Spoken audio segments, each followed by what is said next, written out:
Welcome to Fantasy Fanline.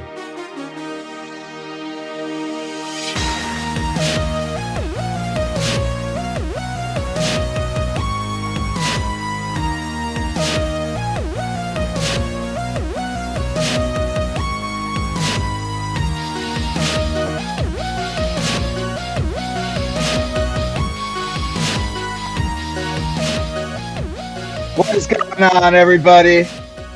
We are Fantasy Fanline, and we are through 9 weeks of the NFL season, and I can't freaking believe it. Just feels like yesterday we were like scouting for our drafts, and now the fantasy trade deadlines are coming up. Some next week, some in a couple weeks, depends on your league, but just crazy to think about. We're 9 weeks through the year. I'm here with my left-hand man today, Sinker. What's up, bud? Nice win for your Chiefs in Germany, man. How you doing? Man, feeling good. Chiefs keep getting it done. Offense looks suspect, but I'll take it, man. A dub's a dub. But yeah, 9 weeks in, man, it's crunch time now, right? A lot of 500 teams trying to get over the hump, make the playoffs. So it's gonna be a good episode. It's gonna be a great episode. And spoiler alert: if you don't know who our guest is today, he's an OG of this Fantasy Fanline family. He's the founder of this Fantasy Fanline family. We got P Mugs chatting in. What's up, P Mugs? Thanks for tuning in as always. Same to you, Albert. We appreciate the love and support. Without further ado, welcome back, the founder of Fantasy Fanline, one handsome mother effer, Greg Scalera. A man who I'm happy to call my friend. It is great to see your face, man. Don't put us to shame with your great mic quality. You're definitely going to. Oh, my goodness. It is good to be back, ladies and gentlemen. One night only. Thank you for having me. So this is what it looks like from this end. I don't think I've ever been on StreamYard as a guest. This is great. This is cool, man. I'm going to sit back. I got a beer here. Like, we used to do shows at 2 in the afternoon, and it felt wrong, but it's 9 p.m. here on the East Coast, and I'm having a beer. Let's go. Absolutely, man.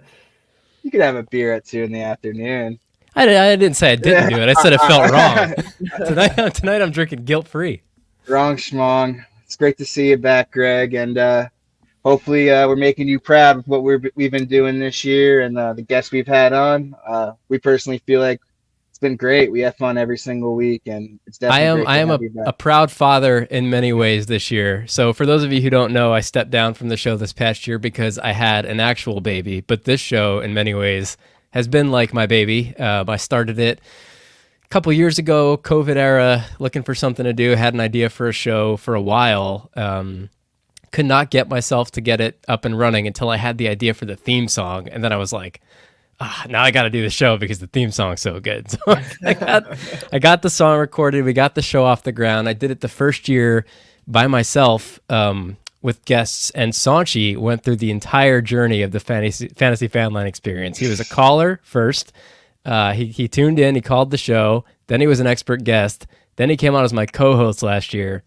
And it was a hard decision to step away from the show. I'm not going to lie. I knew that I had a lot of important priorities coming down the pipeline this year, and the hardest one to give up was Fanline. But I knew it was in good hands, and that was the only thing that made it possible was knowing who was inheriting it. You guys have done such a great job. I've been able to watch the show, listen in with my kid this year, which was really cool. And someday when the show is huge and famous on the Pat McAfee Sports Network, I'm going to tell my kid, yo, I started that show. And he's going to be like, all right, Dad, whatever. Whatever you say. It's great stuff. Well, never know what the future holds, but the door is always open if you ever want to come back. But it's great to have you on for one night. And we're just going to remind our guests that we are a call-in show. Hit that line. We have the OG fan line guy in the house tonight. You better come get me. Give us a call. Joe from Boston, you watching? Joe. Give us a call, man. But let's get into some fantasy football instead of telling our life stories for 5 minutes, because I have a lot to talk about, and one you could message me if you really want to get into that. But let's talk about the Houston Texans and CJ Stroud. Super Bowl favorite Houston Texans. I guess. Like, CJ Stroud, Ohio State quarterbacks never work out. Well, that's what they said. The evidence was all there, and you know, he's a trendsetter. This guy is elite, man. And he was showing it to you throughout the whole year as a rookie. But this is the true breakout. 4 touchdowns, over 400 yards, just close to 500 yards. Was it not 5 touchdowns? I think it was 5 touchdowns. Yeah. 5 touchdowns. Give the man his credit, Sanj. Well, Sleeper, you got to get your stuff together because your latest news is C.J. Stroud explodes for 4 touchdowns in week 9. That's just not true. And then you have 5 touchdowns on his stats. So, don't shoot the messenger. Sleeper, get it together. But C.J. Stroud, man, a guy who was pretty much going undrafted in 1 QB leagues. Maybe some sharp drafters took a late round throw, or in a keeper league, he got drafted late. Obviously, in Dynasty, different story. He was a first round pick, and Superflex, he was like a top pick. But damn, no one expected this. No one expected the Texans to be contending for a playoff spot. They, usually rookie quarterback, it takes a few years to rebuild. But Collins, Tank Dell, Stroud, what the hell is his name at tight end? Dalton Schultz. These guys are all going crazy, man. And let's talk about it because we had a mailbag question come in, and it relates to Stroud. This guy's in multiple leagues where he took Stroud as his backup, which was fire move on your part. Good job. But he drafted earlier guys like Joe Burrow and Lamar. So he wants to know what his next move is, he or she. I'm not sure. But that's a tough one because I would probably be rolling C.J. Stroud after last week. I know Joe Burrow, he's locked in as a top 6 QB. QBs have been kind of weird this year, right? And they've been down, and I see a 40-something 50-point game from a guy. I'm not putting him on the bench till I have a reason to. I think in 1 quarterback leagues, I'm holding Stroud personally, and Joe Burrow and Lamar, I'll hit that little trade block for a desperate quarterback, and I'll hold the kid. That's just, it might be recency bias, but that's what I'm doing. He won me a league myself this week. League I play in with Greg. I'm feeling great about it. I'm trading guys like Burrow and Lamar. I'm trying to get a haul, trying to get some running backs if you can. I'm holding Stroud. I'm all in. Put him in your lineup and let's crush. But I want to see what you guys think about CJ Stroud, or if you were in this situation. Gracious. The second I saw this question, I could have put on a devil's hat and given an impersonation of what I knew Sanch was going to say, because there has never been a young up-and-coming talent that Sanch didn't try and strap himself to that rocket ship and ride it to the moon. More often than not, it explodes before it gets there, but sometimes it gets there. And look, man, Stroud is good. We've known he's good. He's a rookie. He's a pocket passer. There's going to be inconsistency. There's going to be floor games where he just doesn't have the upside with his legs to keep you in the game the way that a Lamar Jackson does. Or you called him elite a minute ago. I'm not going to go that far yet. I think he's having a great rookie season. Joe Burrow is elite. I think that if it's me, I'm trying to sell CJ Stroud off of the best game of his season to the Sanch in your league who's going to overpay for him and buy himself a young. I mean, I could be completely wrong. I think he's going to be good. Don't mishear me. I pivoted from Trevor Lawrence to Stroud in one of my leagues, and I haven't lost a wink of sleep about it, even when Stroud wasn't necessarily performing the last few weeks. I'm okay moving off of that tier of guys. Burrow's probably about where I draw the line, to be honest. So I probably should have brought some other names here. Let me see. I probably like Stroud rest of season over Dak Prescott, Jared Goff. I mean, Kyler's coming back. I want Stroud over those guys. Just where there's question marks, I'd rather err on the side of Stroud, but I don't see the question marks with Lamar, with Burrow. I think his trade value, CJ Stroud right now, is higher than it's going to be probably the rest of the season once he turns back into a pumpkin after his 45-yard fantasy point game. If you're ever going to pull the trigger on him, I will say the exception is if you have a ton of holes all over your team and you need a multi-position haul, then maybe you go out, you sell the golden goose, get what you can for Lamar Jackson, for Joe Burrow. Worth mentioning that Burrow and Stroud are both past their bye. I believe Lamar Jackson still has his in week 12, week 13 ahead. So, if you are going to sell Stroud, just make sure you leave yourself a quality back to play when Lamar Jackson goes on bye. But I'm kind of on the opposite side of the fence. I'm going to leave it to Sinker, break the tie. And wait a second. We'll see, because Houston Texans are going to Cincinnati this week. So head to head. Couldn't ask for a better game. Let's go, Stroud. Anyway, We have 2 callers waiting, so we'll get this. We'll pass it to Sinker, and then we'll take one of them. I mean, I'll be quick with it. Greg, he nailed it. I mean, I love how you opened up with I knew this too. When this question came across, I knew Sanchi was going to be all over this. Stroud is such a Sanchi player. Yes, I agree, man. I mean, yeah, the dude's a stud. Like, we've seen what his potential is. We've seen it throughout the year. I think this was finally his breakout game of finally exploding. But yeah, I mean, if you're talking looking over, Burrow or Jackson, like, he's not ahead of those guys for me. Like, Jackson, you drafted Jackson for the big play rushing ability, and you know what you get from him. So you've seen some games now where he's not getting you where you want with points wise, but those games are coming. They're still going to be there. That's why you drafted Lamar. He said it's been weird with Burrow for some reason. He's been hurt. He got healthy the last 2 weeks, and he's dropping dimes out there. He's going to be fine. Yeah, Burrow. 18 points. 18 points. No, Burrow right now is like, if you're trying to like buy low on someone, I think the train's already left with Burrow, but I'm buying Burrow. Like, the Bengals right now look like the most complete offense in the league, honestly. Burrow threw for 350 yards last week. 2 touchdowns. He's good to go. He's in good shape. I was looking at the wrong week. I'm just too excited about CJ Stroud and this massive league-winning end of season this dude is gonna have. Don't listen to these fools. Dude, okay, so CJ Stroud. All right, Sinker, go on. Put somebody on the phone before Sanji gets any more stats wrong. Yeah, all right, let's bring someone in. We're having too much fun. Just too excited. Can't contain my excitement. Caller, thanks for calling the fan line. Thanks for calling the call line. I go away for 6 weeks. Caller, are you here? Are you trying to trade for CJ Stroud? How you boys doing? Yeah. I know that voice. Yes, I do. It's Joe from Boston, your number one fan. Greg, it's so great to see that the curly fro popping off, and the Bears blanket popping off in the background, just like old times, man. We missed you. Thanks, man. Just like riding a bike. I'll make this quick. I appreciate you, man. I'm going to throw you guys a quick story, 30-second story, and then I got a who do I start? It's kind of a messed up story, but it's important that you guys hear this. Greg, I don't know if you found out, but I won last year thanks to you guys.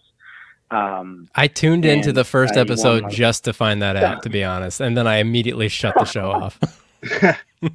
It's fair. Thank you so much for that, Greg. But yes, I wanted to tell you I won last year. But so here's the weird thing. It's kind of sad, but it was exactly 1 year ago. I was like 2-5 coming out of Halloween, and a terrible thing happened. Somebody in my family passed away. It was like a sad thing. And I never lost again for the rest of the season. I ended up going 9-5 and then won through the playoffs. I was like 12-5. So it was almost like a miracle run thanks to you guys. So I wanted to let you guys know, you guys kind of helped me through that in many ways, more than just fantasy. So this is bigger than fantasy. I wanted to say thank you to you, Greg and Sanji, obviously, for just helping me get through that and going on that ridiculous run. I feel like it was symbolic, and I never lost after Halloween weekend. So here I am this week, same situation. I'm 3-6, pretty much need to win out, have to go 7-6, or else I'm not going to make it. So every week is a playoff game. It's a do or die. And so here I am this week. Who do I start? Do I start at quarterback? Do I go Will Levis against Tampa Bay? Do I go Jordan Love against Pittsburgh? Or do I cross my fingers and go Josh Dobbs or Baker Mayfield? I'm going to hang up and listen. I appreciate you guys. It's so good to see you. And I'll talk to you guys next week. Have a great night. Well, thank you, Joe. First of all, Joe, yeah, thank you for sharing that, man. I'll say that part of the reason I started this show a couple years ago was to foster more of a connection with listeners and fantasy experts. And the hope was that it would do for somebody and give to somebody kind of the entertainment and the pastime that was given to me by my favorite follows in the community. And that first year I was broadcasting a lot of shows to 0 people. wondering if there was a point to any of this. And I always wondered if my guest could see that nobody was listening. But now that I'm a guest, I can see that I cannot see how many people are tuned in. So that's a relief. But in hindsight, man, you have no idea how much it means to hear that this show has meant that much to one person. It made it worth it. And now I will let Sanch take a first shot at this question because it's a tough one. Yeah, man. I just want to say sorry for your loss, man. But that's such a beautiful story, and that means a lot to me that we helped you get through in more ways than just a fake game that we play as a hobby. So that's a beautiful story, Joe, and appreciate you for sharing that, man. With that being said, start that kid, Josh Dobbs. Start that kid, Josh Dobbs, man. How about that? How about going into, Atlanta, the rookie getting hurt, the guy hasn't taken a snap all week, and that kid Josh Dobbs. Like, how can you not root for him? What was his matchup? I don't even care. Last week he had the Falcons. Oh, this week he has the Saints. Yeah, which is not a great matchup. Yeah, but he dropped. But it's Josh Dobbs, man. Come on. Yeah, it's that kid Josh Dobbs. 27. He had 27.92 on Baltimore, and then 25 last week at Atlanta. It was it's not the easiest matchup. I hate to say it, but I love the pick there. I think it's probably Josh Dobbs. I mean, he's in one of the better offenses out of that group of people that you suggested. He's been good all year. Like, no, regardless of the team, regardless of how long he's been in town and whether he's shaking everybody's hands yet in the huddle. I mean, he's got a baseline with his legs. He hasn't run a ton. I mean, I'm looking at his rushing yards. It looks like over 40 yards in pretty much every game except for 2 this year. I mean, you love that in a guy who gives you a bit of a safe floor, even if he doesn't do it with his arm. But then he also has been doing pretty good with his arm, man. I mean, the matchup gives me pause. I'm not going to lie. I think Baker Mayfield's probably a safer bet this week against Tennessee. He's looked good. He's got as elite playmakers as you can get, but I don't think he's got the ceiling that Dobbs has. Remind me who the other two were. It was Will Levis. Will Levis against the Bucks, who just got torched by Stroud. They did, but Will Levis came back down to earth a little bit last week. He looked more like a rookie making his second start. On a short Thursday night week, though. I do point that out. I mean, he exploded his first week explosion was against the Falcons, who just seem to be giving it away to anybody who asks this year. Sinker, where do you go out of that group? I think I'm going to clench my butt a little bit, but I think I would play Dobbs with Baker kind of in the back of my mind.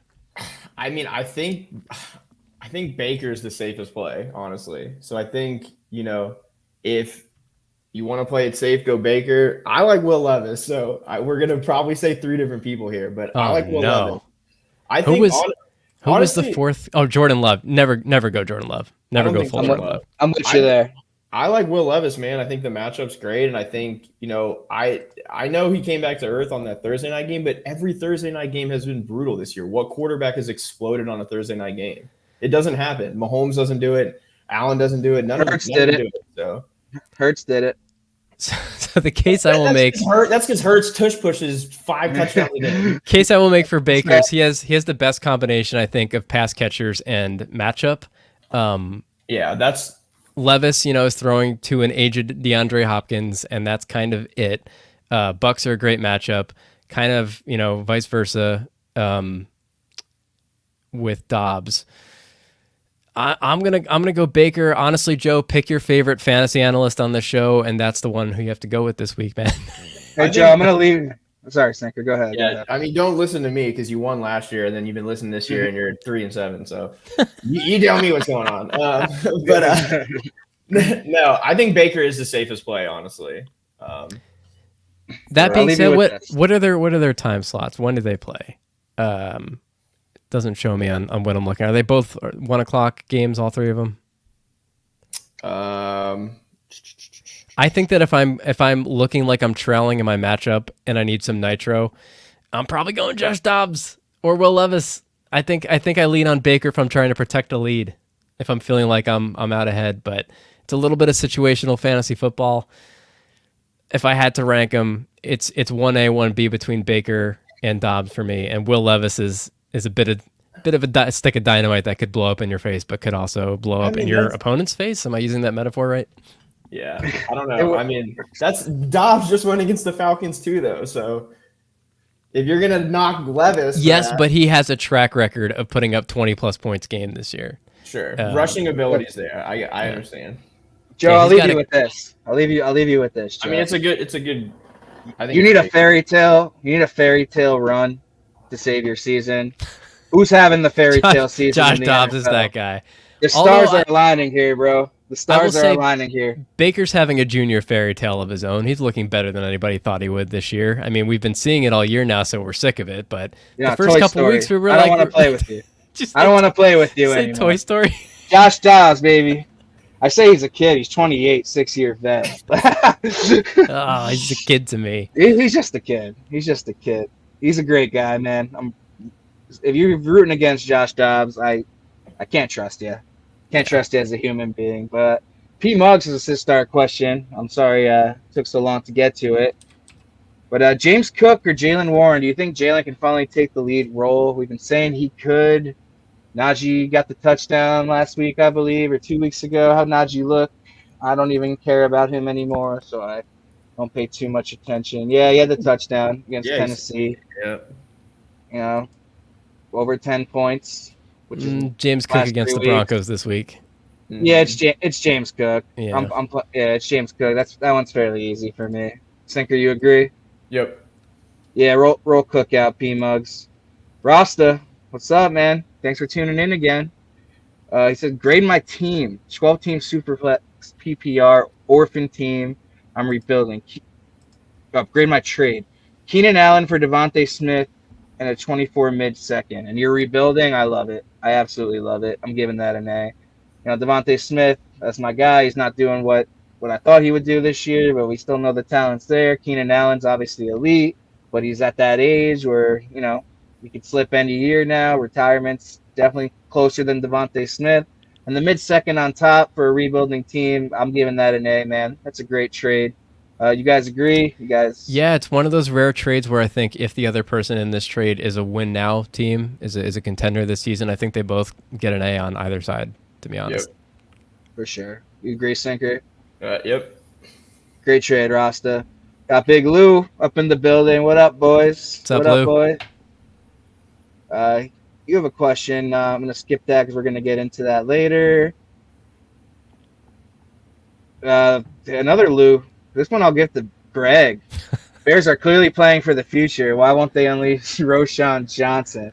And we also had a mailbag question about this, so I'll just put it on the screen. What should we do about Bears running backs? Are any of these guys worth starting? I'm not going to answer this one. This one's for the guy in the Bears hat and the Bears blanket on the couch. So, I think we Greg, could shorten this to what should we do about the Bears? It's been a tough year. I got this. Go back in time and take CJ Stroud. How about I got it. I mean, I have gone through this scenario in my head a million times where I go back in time with the Avengers and Endgame and I unpick, you know, the mistakes of our past and we take Patrick Mahomes in the first instead of Mitch Trubisky. And I'm at the end of the day, I feel like I'm just fooling myself. He would not be Patrick Mahomes if he came to Chicago. I think that there's a lot of coaching chemistry, coaching fit, institutional chemistry, winning culture that plays into a quarterback success.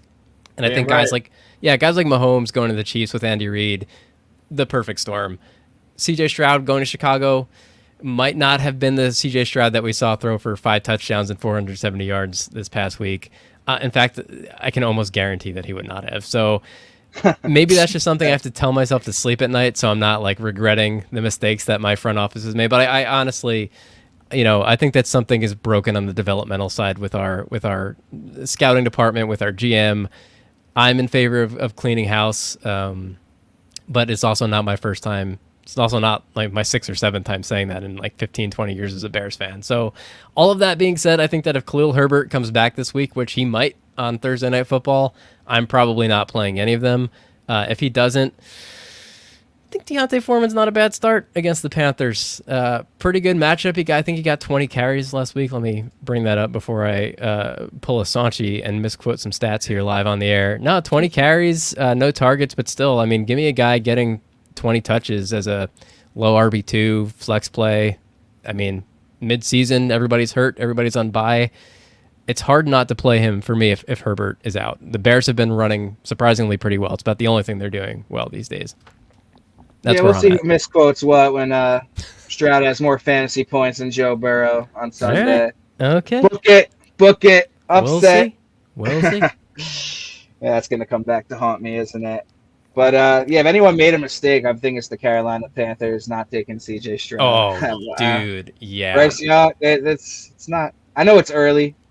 Not everyone comes in and lights the league on fire, but it's looking rough in Carolina. And but honestly, I forgot about the initial question about Roshan.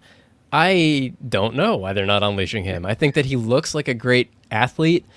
I think there are a lot of things that coaches see in practice about actually playing the running back position that we're not privy to. He's not the greatest pass blocker, and the Bears are often trailing in games just because he's okay. Catching the ball and making things happen after the catch doesn't always mean that he's in the best position to protect the quarterback. The Bears need all the help they can get in that department because our offensive line is a saloon door. I'm not there with the coaching staff in the huddles. I would guess that they feel like he's not ready to take that workload yet. I don't know. He looks like a great athlete every time he touches the ball. He looks electric, looks explosive. I thought more in the preseason, honestly, than I did in his regular season touches. I think that he looks a little bit like the game is. He's still got a ways to go in terms of development. He's a rookie on a bad team. I think that he's just not ready to succeed despite the bad offensive situation. If he was on a good offense, he'd probably be fine.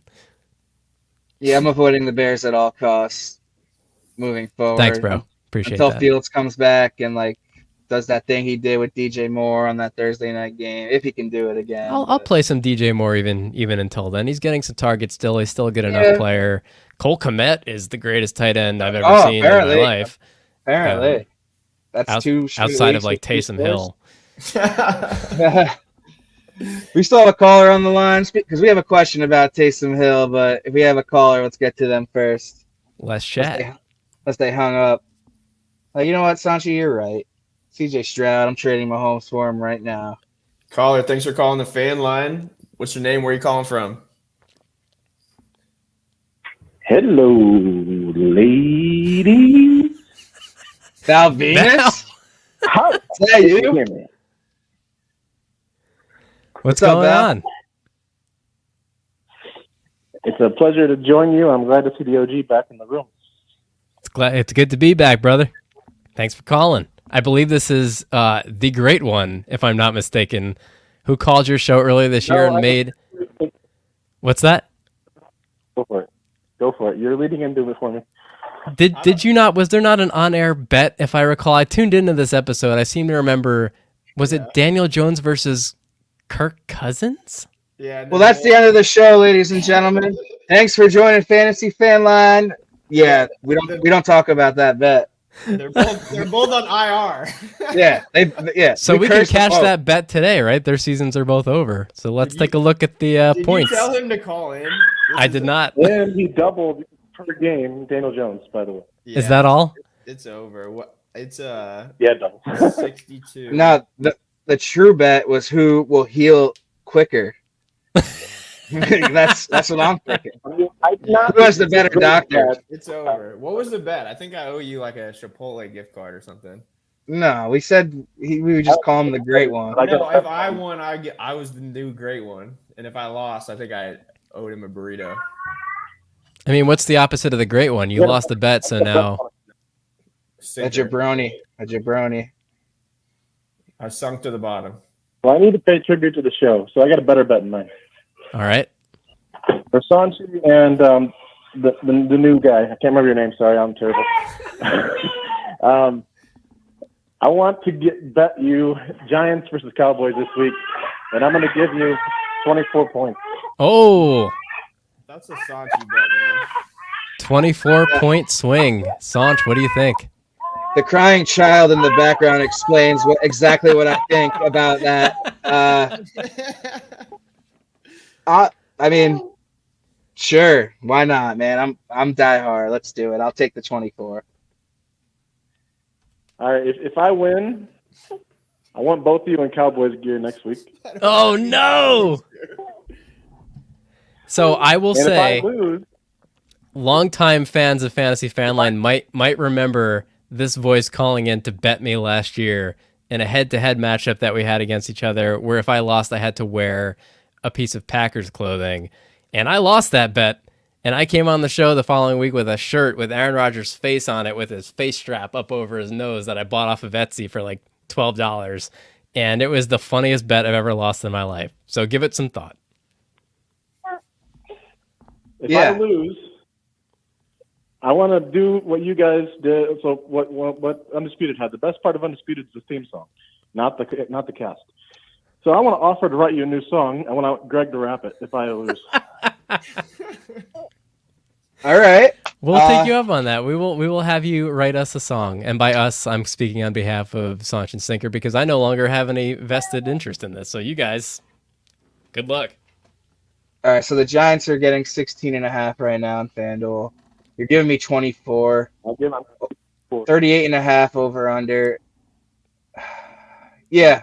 I don't know any Cowboys gear, but I'm sure I know someone who does. So let's do it, man. You're on. Just buy like a navy blue hat and put like a paper star on the front of it. And Cowboys.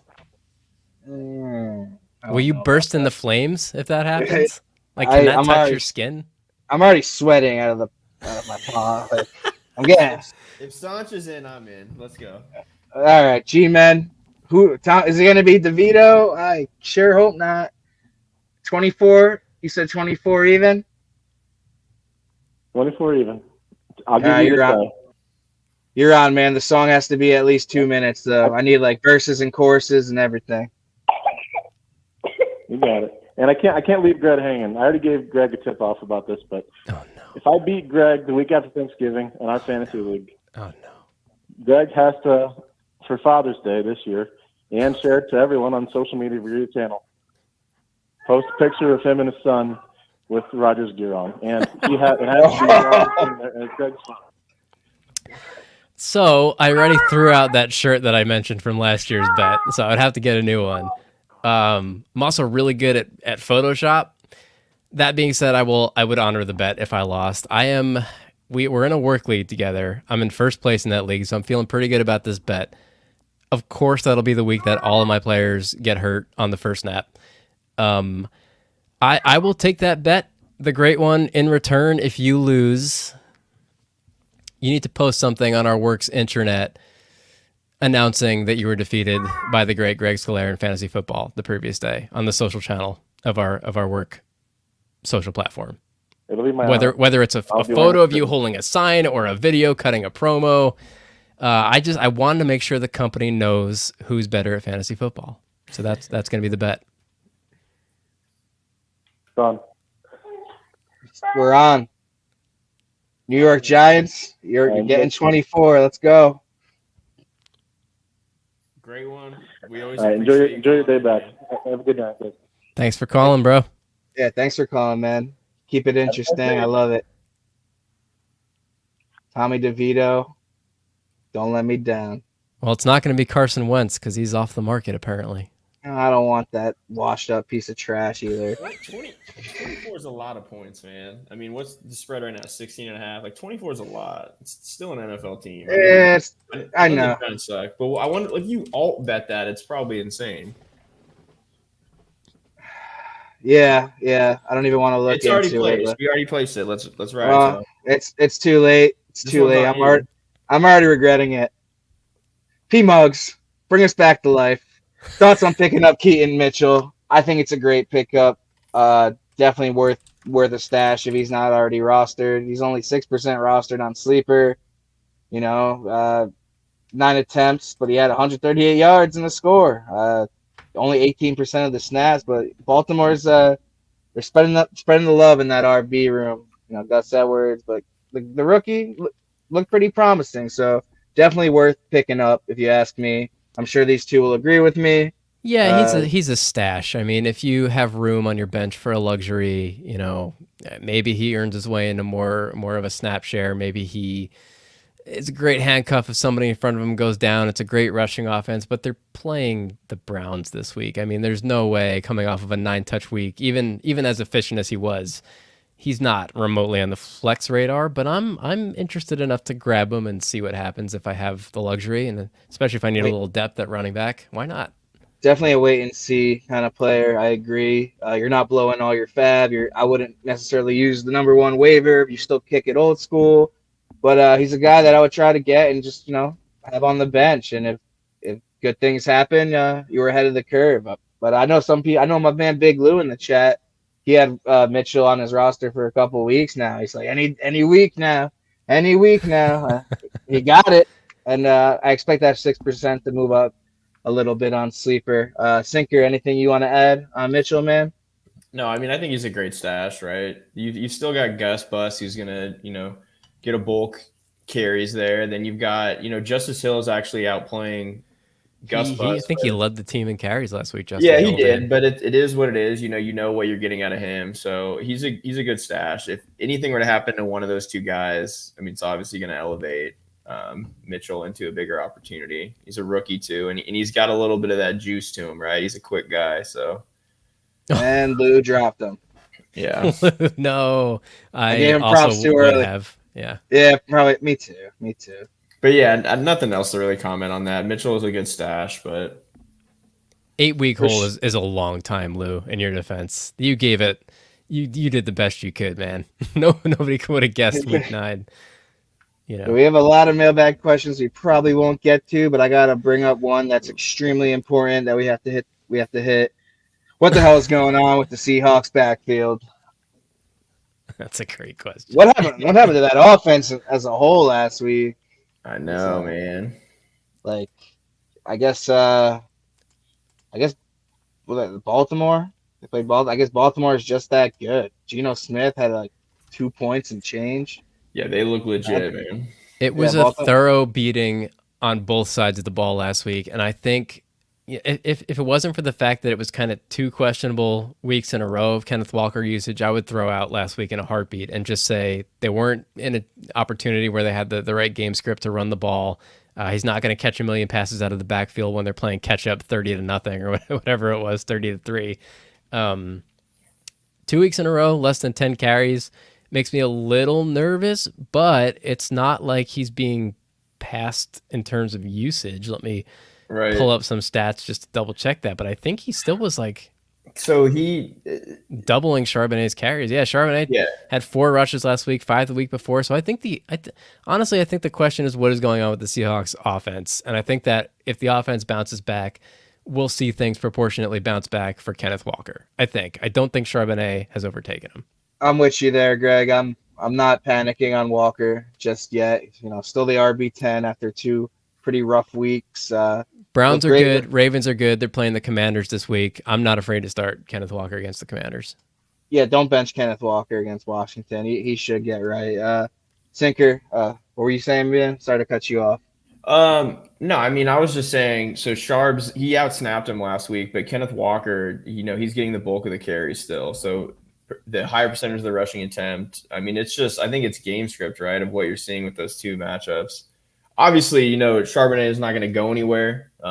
He's still going to be, stealing touches, but Kenneth Walker is a stud, man. I still think he's going to have those explosive games moving forward. So, yeah, I don't think he's going to 8 and 9 carries the last 2 weeks. I'm predicting he gets at least 13 to 15 against Washington. If that offense goes out and lays an egg this week against the Commanders, or if they come out and they look great, but Kenneth Walker still is not involved, then I think you start to raise a flag of caution and take some action based on it.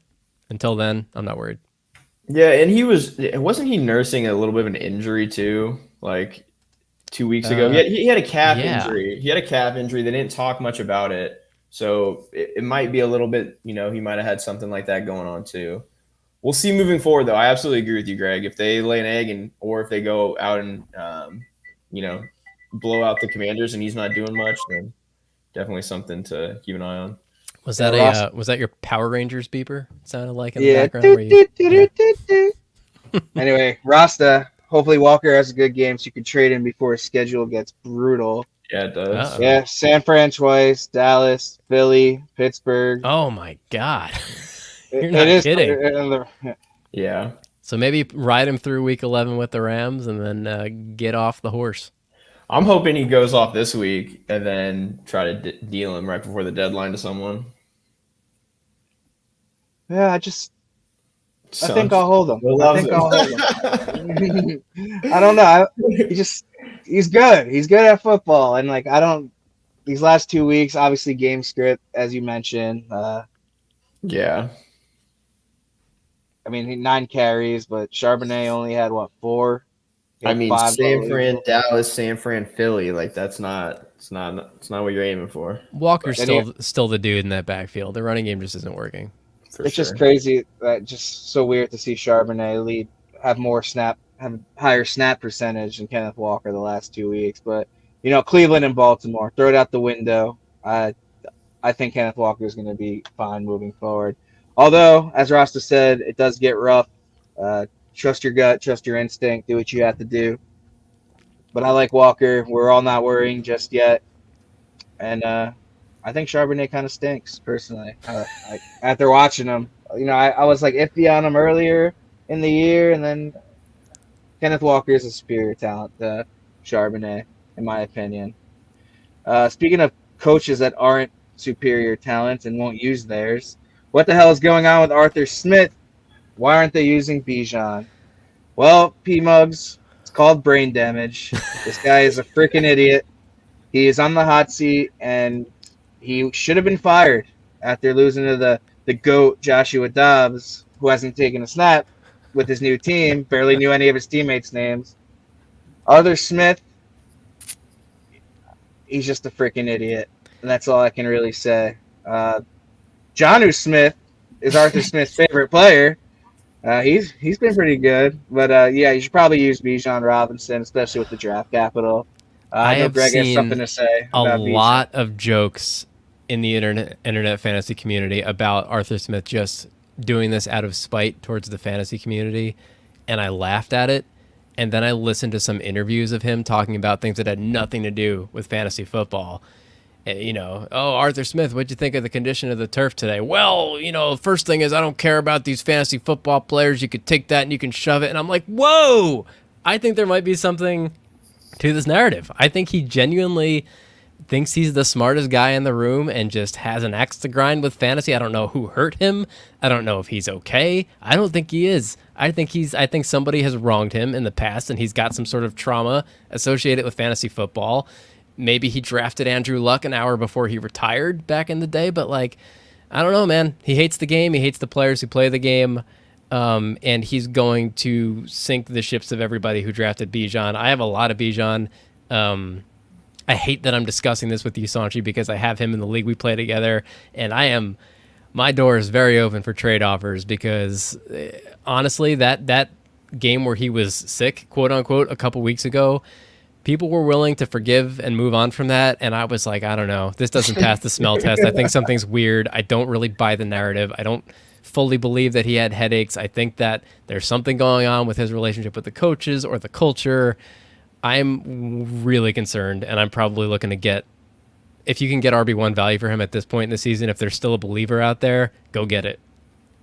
There's only one thing I could really say, and I'm sorry to get graphic, but Pitts and Bijan have to have double teamed Arthur Smith's wife, right? That's all I could really think of here. What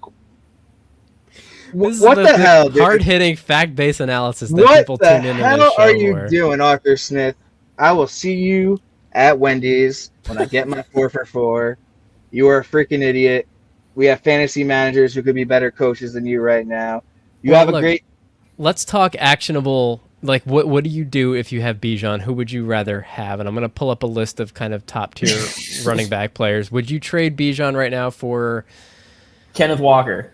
I probably would.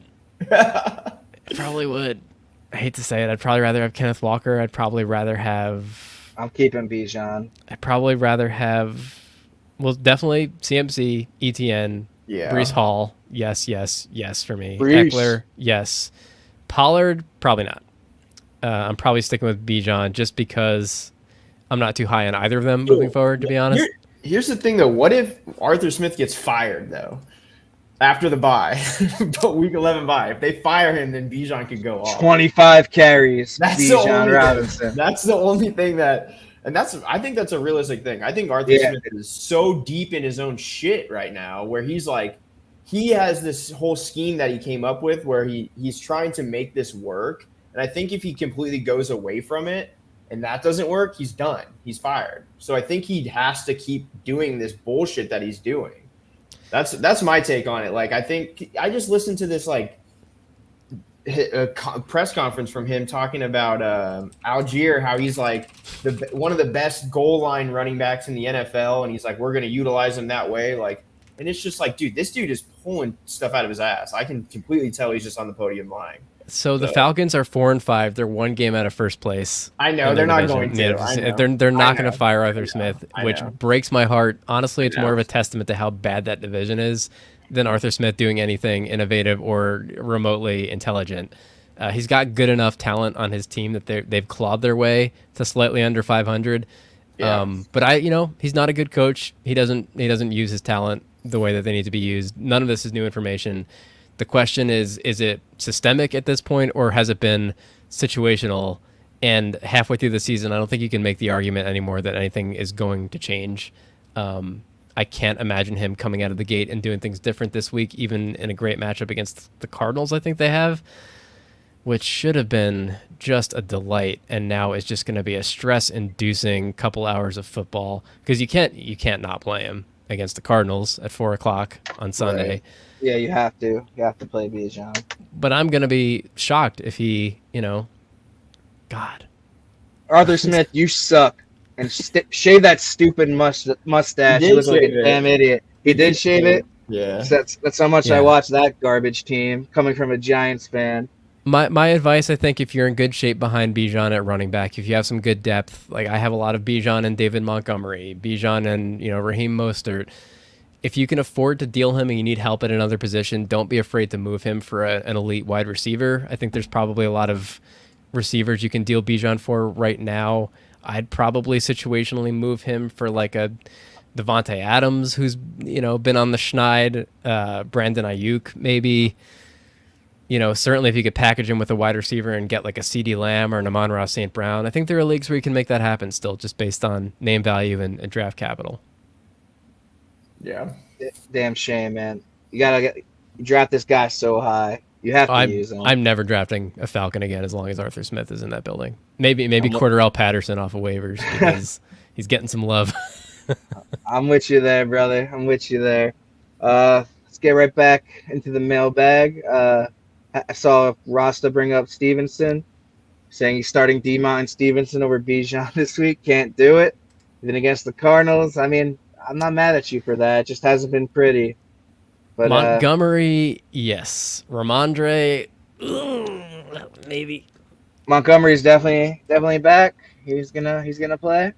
If he's in, I'm starting him over Bijan. I agree. I'm fine with that. I think Montgomery slides right back into that role, man. To be honest with you, I think Gibbs is probably a flex worth guy, but I think Montgomery slides right back into that role. What we've seen so far in the season, that's what I'm going off of. Ramondre makes me a little nervous. He's got a good matchup. He's got the Colts this week. Colts games have been popping in terms of total points scored. Oh, great segue. Professional hosting job here by Sanchi Pumpkin, the artist formerly known as Sanchi Pumpkin. I caught that. So it's not a good sign for Ramondre. I would caution tempering your expectations. That team is still garbage. That offense is still bad. I don't think that they've figured things out. I just think that they're an NFL offense that every once in a while is going to have a good week against a questionable team like the Commanders last week. So, if I'm putting faith in a running back on a bad offense, it's got to be somebody who's just getting a boatload of opportunities.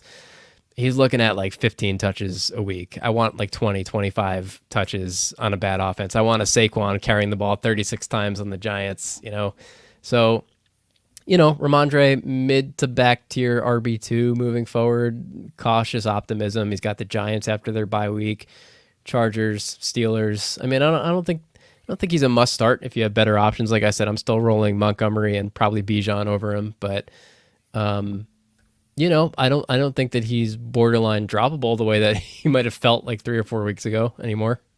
Yeah, it was nice to see him have a good game, but a lot of that came on one long touchdown run. Still 64 counts. yards, yeah. Still counts. Yeah, in but he's got fantasy that in football. him. Not everybody's got the potential to do that. So, according to Pro Football Focus, he's leading all players in rushing yards after contact and missed tackles since week 7. But that's probably a little bit because of that. Gonna have to be because he's getting contacted behind the line of scrimmage every play because no one's afraid of Mac Jones throwing the ball over their heads. Exactly, and that's a great point. I mean, they're stacking the box, and it's not pretty down there. But I don't know. I agree with you guys. I think it's to the question. Is a good sign for things to come. I think it's better than what you saw at the beginning of the year, but it's still, you're going to have those games where he's going to lose you weeks probably. Yeah. P-Mug, start one. Devontae Adams, I'm assuming. Gabe Davis, Ramondre. That's Devontae Adams for me. I know it's been rough, but he's got the Jets this week. oh, Sauce Gardner. Yeah. Curious to know your scoring format, but I think it's probably still Devontae. I mean, I can't put Gabe Davis over him in good conscience. Oh God, Gabe Davis has the Broncos though. I forgot. Still can't do it. As much as I love Gabe Davis, I can't do that either. Keenan Allen still had a pretty damn solid game against the Jets. I know, Raiders do not have Justin Herbert, but I think firing McDaniels and getting Antonio Pierce is gonna be good for Tay Adams. And against a tough defense, you got to target them. Yeah, And, fuller half PPR, I'm going Devontae. If it is non-PPR, which I would like to normalize that term instead of saying standard, because I don't know anyone who plays in standard leagues right now, but if it's a non-PPR league, I would go Ramondre. I think I like Ramondre, honestly. It's fair. It's between those two for sure. As much as I love Gabe Davis, he's going to score 4 touchdowns now, do that thing he does, but he might, but I'm just not willing to bet on it. I'm not willing to bet over Devontae Adams and Gabe Davis. If we're talking I don't know, looking at like Tyler Lockett maybe, or like Christian Watson, like that area, that's where I'm willing to roll the dice on Gabe Davis, but not with Devontae Adams. Full PPR. Full PPR. There you go.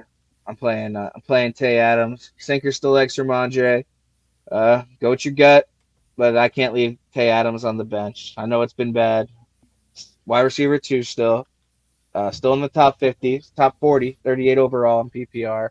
Barely. I think that coaching change is definitely going to help him, and I think his second half is going to be what you wanted from him. Besides that week 3 against Pittsburgh, that was awesome. But let's go to Saquon Barkley. What do I do with Saquon Barkley?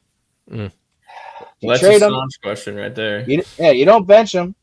You have to play him. You're not trading him. This is going to be a guy who's, he had 36 carries against the Jets in the rain. He only had 16 against Vegas. That game just sucked, but he still had a 14.3. He's running back 23. It's not great. Giants have been a dumpster fire. Kills me to say, but I think you just gotta play him. I think you have to play him, especially in PPR formats. He's gonna get fed, and maybe he breaks a BS long run that he's capable of doing. He's gonna face stack boxes. I'm not trading Saquon Barkley for pennies. Like if someone offered me Ramondre for Barkley, I'm laughing at him. I'm keeping Saquon Barkley. People are gonna try to. You want Bijan or Saquon? I'll take Bijan. What about you, Greg? Because I think Smith is going to get fired, like you said, and I think Bijan will start getting. If I got any whiff of him being in jeopardy of getting fired through like the sports beats in Atlanta, I'd be in on Bijan. I just don't think it's happening. I'm going Saquon. Saquon's the exact kind of running back on a bad offense that I want. The guy who is the only option left in town, and he is the quality of player that can succeed despite those circumstances. I think you could stack the box against Saquon. He'll still find a way to not kill you. I mean, I'm looking at his fantasy output. The last 4 weeks, if he didn't get 20 plus carries, he got 20 opportunities. Last week he said 16 carries, still got 4 targets. So he's right around that 20, 25 target range, opportunity range rather, minimum every week. Give me that all day, every day is like a high RB2 with upside. You know, he could be the, you know, top 3 running back finish any given week. So that's what I want on my team rather than a Bijan who could get 1 or 2 snaps in any given week and then come out with some weird migraine cover up story after the fact. I think Saquon still, you know, RB1 upside off the talent and the volume alone. Like, I don't know. I think the Giants should just give him the ball 30 times a game. Honestly. I don't watch a ton of Giants these days, but I feel like every time I do and Saquon carries the ball, he looks like he gets hurt every play. Like, is he just at that point in his career where his body has been through so much? Like, I feel like every time he gets tackled, every time he doesn't, he just runs out of bounds and he comes up and he's like... He always gets up limping. Right? Is that? I thought it was just me. I had to literally do a quick Google search before this just to make sure he wasn't hurt again. Because I swear to God, it's like the same thing. Like, I don't watch much Giants, but it's like every week. I was watching Red Zone and it was bounced onto the Giants game for a second. I thought I saw him like, yes, they were working on his lungs on the sideline. Like, did I catch that right? Was he like, it's every week there's cramping? Was he dehydrated? Was he just out of breath? Was he playing in a high altitude stadium? I don't know what was going on, but I went to the gym at halftime. I couldn't tell you. Humble brag. I am I'm over it, man. They got to get it right. Pour one out for my boy Jones. I don't care, love him or hate him, think he's good or bad. He did not deserve that. Oh yeah, for sure. Just sucks to see. But for Saquon, sure. You're not trading him unless you get a crazy haul, which you probably can't right now with the way the Giants have been. But you're playing him every week, especially in PPR. Someone who you're going to play every week as long as his quarterback is healthy. Mark Cooper, is he back on the menu? And yeah, he's back on the menu. He was never off the menu, man. He's been good all year. When Watson was hurt, he was off the menu. No, man. Let me pull up these game logs. He was still seeing 8 targets every week until this past week when, ironically, when Deshaun Watson came back, he got 5 targets and made a circus catch in the end zone, had a huge game. But the 3 weeks before that, 11 targets, 8 targets, 8 targets. He's been the go-to guy. He gets some deep passes. He's good enough, regardless of who's throwing the ball. I mean, he's been under 80 yards once in the past 4 weeks. I was never out on Cooper. So by default, yes, he's certainly back. He's on the menu. And he's today's special. And he was definitely shaky without Watson, but the volume's there. I just want to give a special shout out to Sinker for calling it last week. Like, you got to play him at home. This guy balls out at home, especially against Arizona. So hit the nail on the head with that one. I pay attention. I gotta give credit where it's due, brother. Me Great too. call. I rotated him over Zay Flowers in my league, and I was very happy with that decision. Thank you. Yeah, I'm not gonna say I was confident starting him the last 4 weeks, but I did start him most of those weeks, and it worked out. At Baltimore. It's weird, man. About so I can't remember who I heard this from, but I did some research on it, and he just is so much better. His whole career, he's been so much better at home than he is on the road. So I don't know that. I just doesn't sleep well overnight, like not in his own bed. I totally get that. That's what I said to Sanj. I was like, I think this dude can't sleep in hotels. He's got to bring a noisemaker or one of those apps on your phone, like the white noise. Get some CBD or something, man. Come on, Cooper. Yeah. Not a sponsor of the show. Yeah, THC is, though. Just for me. Anyway, we got Amari Cooper back on the menu. Greg said he never left. It's looking more appetizing after last week. Delicious. Proceed with caution in Baltimore, but yeah, I don't love that. You probably don't have a luxury to leave him on the bench. So unless you're in an 18 league or you're just the best fantasy football player of all time and you're absolutely loaded. We're going to try to get a couple more in here because the hour's up. Time flies when you're having fun. Wish we could do this forever. We're going to miss Greg. Oh. Miss that green brim on his hat. And as Joe that. said, the fro popping out. I went to the barber specifically this morning and I was like, give me a curly flow. I got an appearance on Fantasy Fanline tonight. Get that fro going. I grew it out. I watered it this morning. It grew in nicely. Like a chia pet. Anyway, coming back off the IR, Kyler Murray. So, what are your expectations for the Cardinals pass catchers with Kyler Murray starting on Sunday? And to me, there's nowhere to go but up. As you know, Josh Dobbs, we already praised him. He kept some of those guys relevant. You know, Hollywood Brown still pretty freaking solid with Dobbs, but he's not on Kyler Murray's level. I know some people are writing Murray off, and I'm not on that. I'm not on that train just yet. I think Murray can still ball, and I think he's gonna be very productive for fantasy, especially if that defense is trash and like they're gonna be down a lot. Those points should be coming in. So my expectations are those pass catchers all get a boost. Trey McBride boost, Hollywood Brown, whoever. That's what I'm thinking. Maybe it's wishful thinking because I've seen Murray struggle before, but I have a good feeling about this return. Pass it to you, Sinker. What are you feeling about Kyler when he makes his return? Yeah, I mean, I think it's the only way is up, right? It's been brutal for these pass catchers, last week especially, and then I think Dobbs was kind of shockingly, surprisingly better than what we all thought he would be, and guys like Hollywood Brown, they were finding the end zone, which is getting him there. We saw McBride, that breakout game where he was getting I think 15 targets, got there. So if you're a Marquise Brown owner and you held him all season, this is what you're waiting for. You're waiting for Kyler to get back. So I think it's only up, right? And if you've held these guys this long, you're probably going to fire them up. So, I agree, Sanch. I think Kyler Murray, they waited a long time to take him off, and get him ready. So I think he's going to be 100 if they're playing him. They're so bad right now. They don't even have to play this guy. So he has to be 100. If he was not 100, they would not be playing him. Yeah, that's exactly it. They don't have any aspirations of trying to make a run in the playoffs or anything. If Kyler's starting this Sunday, he's not going to have any guardrails on. He might be a little rusty, but Kyler's legitimately a great passer. I know that not everybody who plays fantasy watches a lot of Cardinals games. I would not blame you if that's true, but you hear Kyler, you think great runner, running quarterback. Not all running quarterbacks are great passers. Kyler legitimately is a very accurate NFL quarterback. And he tends to hyper focus on his number one target. For a while it was DeAndre Hopkins. Last year it was Hollywood Brown. And I expect more of the same. I think he's going to be a 10, 12 plus target guy every week with Kyler back in town.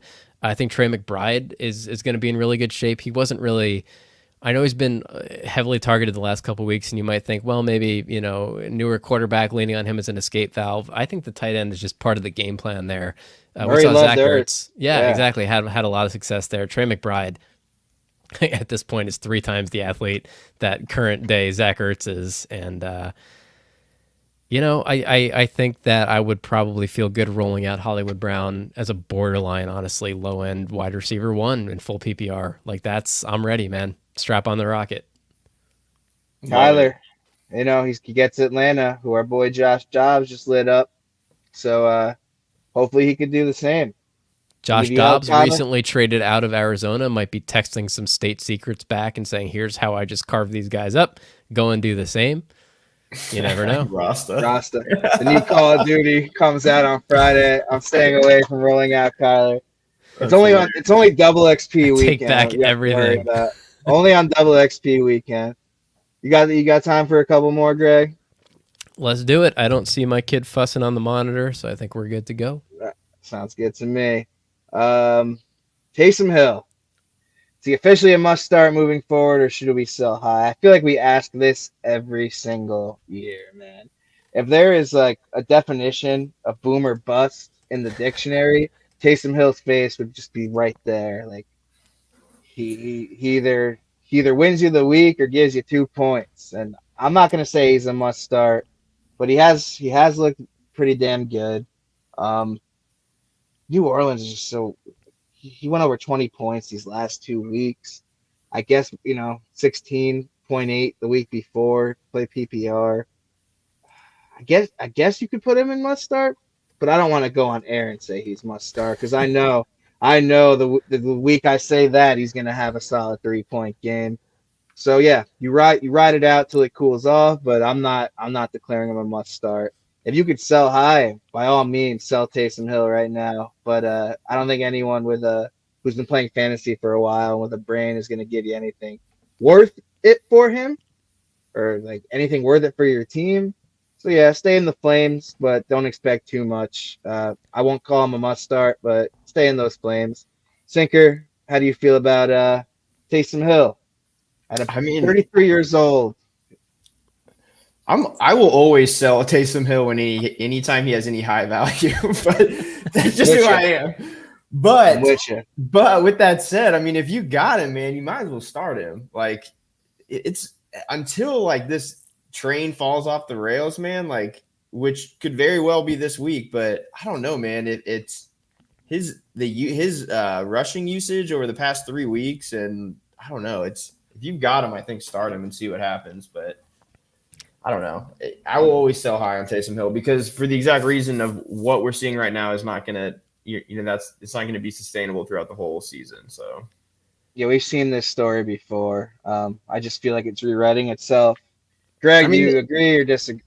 Sorry, I was just going to say the tight end position is so hit or miss, right? You're trying to find touchdowns unless you have Kelsey, and even Kelsey's been down. Unless you have like 3 or 4 guys, like you're hoping for a touchdown. Taysom Hill is probably the best shot right now at the tight end position to get a touchdown. So I was just laughing at a comment I saw rolling that we haven't put on the screen yet, so I won't spoil it. But I'll put it on tape. I'll say Taysom Hill's a must start. I think the majority that's the one I was laughing at. Steve Smith, for those of you listening on podcast, wrote in sell car, get a bike, Razor scooter. He corrected himself. Dude, I rocked one of those at a much older age than I feel proud admitting in my day. But yeah, man. How are your shins? How are your shins? Not great, Sanch. They probably would be in better shape these days if I didn't do that like in college. But I see kids riding around on like electric scooters these days, and I'm like, what is that? My kid's gonna be on like a Marty McFly hoverboard by the time he gets to high school.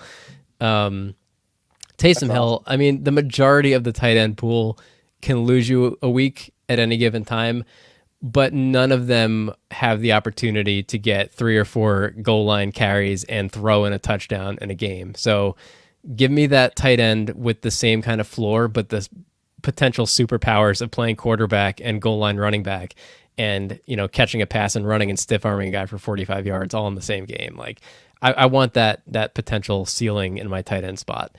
And I just don't think that there's 11 other guys I feel better starting than him on any given week. It's Sam Laporta, Mark Andrews, TJ Hawkinson, yes.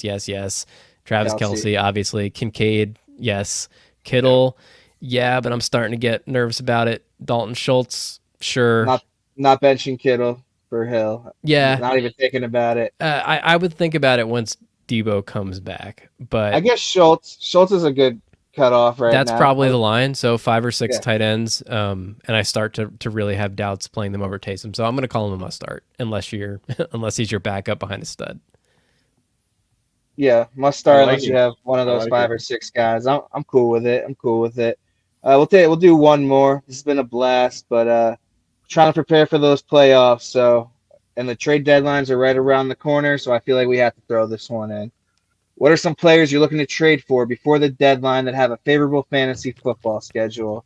I'm just going to say right now, I don't look at the schedule as much as some people do. I'd more go by players that I think are just bound to have a better second half or like bound to explode, just that gut feeling. I know Sinker probably disagrees. I know he's probably hawking that schedule, seeing who has the heavier matchups, and that's cool. Everyone does their own different thing. I'm trying to trade for Cooper Kupp, and I'm trying to trade for Devon Achane, and there's no other reason I could tell you besides that I know these guys are both ballers, and I know I think you might have missed your window on Kupp, but the quarterback situation right now is not the best.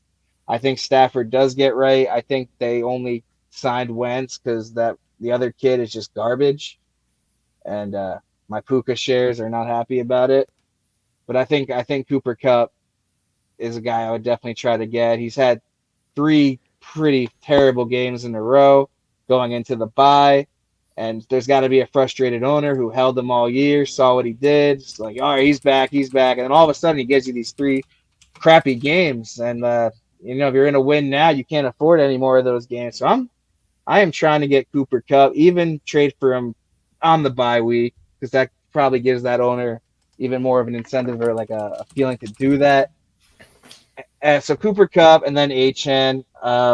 We talked about Achan a lot this year. He's been hurt, but he should be coming back week 11 after the bye against the Raiders. And I just think he's a league winner, just like I said earlier on when he was blowing up. The injury doesn't scare me. I think he's going to go right back into that role with where he started. Miami could have used him against Kansas City. They were definitely missing him against the Chiefs in Germany. So those are my two guys I'm trying to target heavily right now. It'd be Cooper Cup and Devon Achane. I haven't really necessarily looked at the schedule, but those are my picks. But for you guys that do look at the schedules, hit me with a few. Sinker, who So you trading for, man? Yeah, I mean, for me the most obvious one is Austin Eckler. His schedule opens up wide. Week 13, 14, 15. I'll talk playoffs. 15, he's got Vegas. 16, he's got Buffalo. 17, he's got Denver. All those are favorable matchups for a running back position. The problem with Eckler is that Eckler owner is probably not going to give him to you for anything less than what he's worth. So with that in mind, I'm going to have to go to my Kansas City boy, Isaiah Pacheco, man. I think he's a perfect buy right now, honestly. It's a great call. Yeah, he's Jersey. Yeah, I watch every game, obviously, and he's got that juice in him, and it's game script, and they need to get him the ball more because the Chiefs' offense isn't flowing. When he gets the ball, they do flow. But just talking playoffs, man, they got New England week 15, they got Vegas 16, and they got Cincinnati week 17. Vegas is at home, and so is Cincinnati. That Cincinnati game was going to be a shootout, and I know I said that against the Dolphins game, but I really do think Pacheco gets going. I think he's a perfect buy low right now, coming off 3, underperforming games of what your expectations are. So, yeah, if you could get Eckler right now, I mean, he just scored 2 touchdowns against a tough Jets defense. For some reason, that owner wants to trade him. I'm buying him. That too, offense bro. just looks so much better when Eckler's on the field. He unlocks so much of that passing game. I don't think anyone's going to give up Eckler, but Pacheco, for sure, especially after a week game. A lot of my leagues have Kansas City guys in it, so it's hard for me to pull a guy like that off a roster. But for everyone else out there, the Pacheco owner might be like, hey, this guy stinks. The Chiefs offense stinks. And I think second half of the season, this guy in the playoffs could absolutely win you, a couple games, maybe a league. Yeah, the league I play in with Greg, I have Pacheco, and he's a Jersey boy from Rutgers. He's not for sale. So don't even think about it, Greg. I'm holding him. Smith, you too, if you're watching still. I have some trade offers to cancel. But all right, let's wrap it up, Greg. Who are you looking for? Who are you looking forward to trade for that push? So if you're in a league with me and I have Bijan, I think you should buy Bijan for me. If you're not, don't do that. I mean, I think the obvious answer is the Cowboys. If you're just looking at schedule, you might have a harder time buying them than if you looked ahead during their bye week because they've been lighting it on fire the last few weeks. I mean, Dak has been QB 1, 3, and 2, but I don't think he's going to slow down. I'm happy to pay top, 6 or 7 QB value right now to go buy Dak if I need help for the second half of the year. His week 14 on, he's got Eagles, Bills, Dolphins, Lions. I mean, you love that. Conversely, CeeDee Lamb, if you can get your hands on him, go pay top dollar. I don't think he's going to let you down moving forward. Outside of that, I mean, some guys we already talked about tonight, non-schedule based, but just with things kind of breaking in their favor. Hollywood with Kyler coming back, I think probably is undervalued right now. Just with people skeptical about that offense and not sure about Kyler, I'm here to tell you, have no fear. Go get him as a back-end wide receiver 1 in PPR. Saquon Barkley, I think probably people aren't valuing him properly right now. I don't think people are looking at him as a low-end running back 1. I think that's kind of how he'll perform the rest of the year. But if people are upset with the draft capital they spent on him and are trying to get anything they can, go get him. T. Higgins with Joe Burrow coming back. Love that. I don't think that hurt Joe Burrow was good enough to support 2 high-end wide receiver options, but I think 100% Joe Burrow makes T. Higgins a must-add if you can get him for cheap. And maybe Justin Fields. I'm a little nervous saying it, but he's probably someone that his managers are down on right now, coming off the injury and with a little bit of a scare with Tyson Bagent. not necessarily looking good, but I feel like there's been a narrative that he might be good. I've never thought so, but the commentators on the primetime football games tried to make it a thing. It wasn't a thing, but I know it scared a lot of managers with Fields who are all of a sudden are like, oh my God, is Fields going to lose his job? He's not going to lose his job. He's going to come back. He's going to be great for fantasy on a bad offense. Go get Fields if you need help. You could probably get him cheaper than anyone I just mentioned. And I think you're a little late on this window, but if for any reason you could get Josh Jacobs, Oh yeah, that's a good one. I think you should go and try to get him. I think he's going to be he's RB5 right now. I think he's going to stay in that top 5 RB moving He's forward. been getting a ton of opportunities. I even when really he's do not think performing.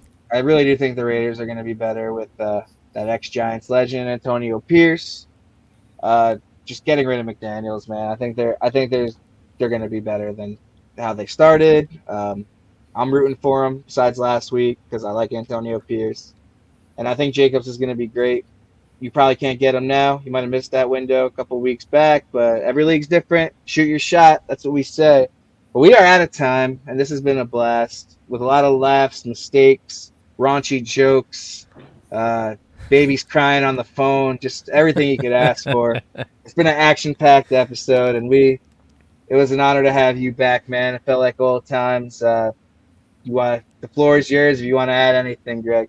Yeah, thanks for having me, gentlemen. I'm proud of you guys for running the ship so well after my departure. I never had any doubt. I wish I had something to plug here, but I am not doing anything in the fantasy space except for playing and whooping your butts these days. Full-time dad now. Well, not full-time. I have a full-time job during the day, but my nights and weekends are spent being a dad. And thank you guys for taking the reins and letting me go focus on that. It's really brought a lot of meaning and value to my life. And he and I have been enjoying listening to you guys every week. So thanks for having me. As I said, the door is always open. And if not, you're always welcome back as a guest. You said you were kicking our butts in leagues. I just got to pull up this matchup we had not too long ago before we get off the air. Well, after you do that, you should probably pull up the standings. So now Sanchi has the correct stats, right? The one time. We're both 6-3, man. It's all good. It's going to be a great rush. I'm glad we're in that push together. And Rasta, appreciate the love, man. I thank you all for watching. We're the Fantasy Fanline family. And when you're Fantasy Fanline, you're Fantasy Fanline for life. So for the Greg Scalera, my man Sinker, I am Sanchi Value. This has been a great episode. We will catch you next week. Peace.